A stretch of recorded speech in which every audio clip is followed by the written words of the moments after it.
Welcome to this week's episode of Extra Credit with my friend and colleague, the Dr. Linda Sharkey.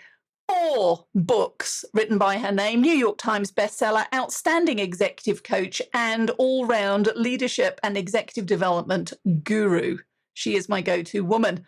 But Linda, welcome to People First and Extra Credit, where I put you on the hot seat and ask you the surprising questions around leadership.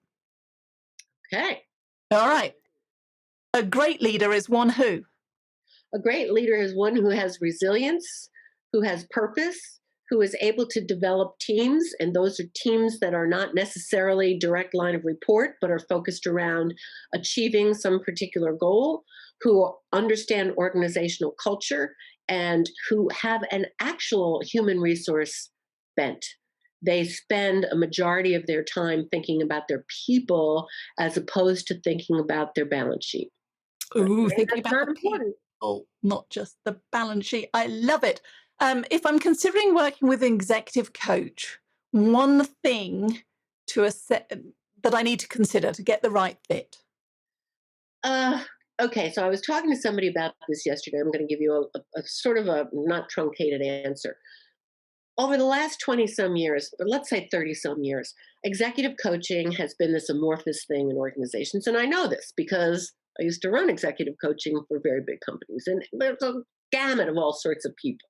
Some were good, some had education, some didn't, some, all sorts of, and a lot of times what happened was somebody had a person that was a go-to person that they really liked and brought them as an executive coach. Did they have any training in executive coaching? Did they have any frameworks? Did they have any assessments to give somebody insight? The general answer to that question was no.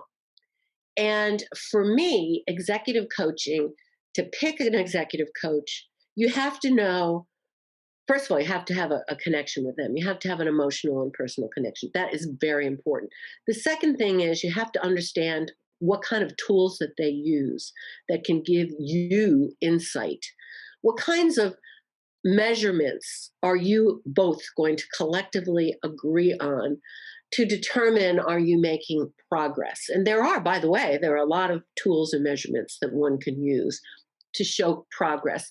And are they willing meaning to talk to a lot of other people about you and your behavior? And are you willing to listen to what they have to say about the things that you may be doing well or the things that you may have to change? I would also look at where have they done the coaching. I would look at, and I would talk to a couple of people who, and of course, it's just like any other reference. Nobody's going to give you somebody who's not a good reference, but make sure that these people have really demonstrated a change track record, because many coaches cannot do that. Okay. A trait that you deplore in others. Morag, that's a tough one. A trait that I deplore in others, self-promotion. Okay. A trait that you deplore in yourself. Well, I can't obviously say self-promotion. A trait that I deplore in myself. Sometimes I don't jump up and jump in when I should.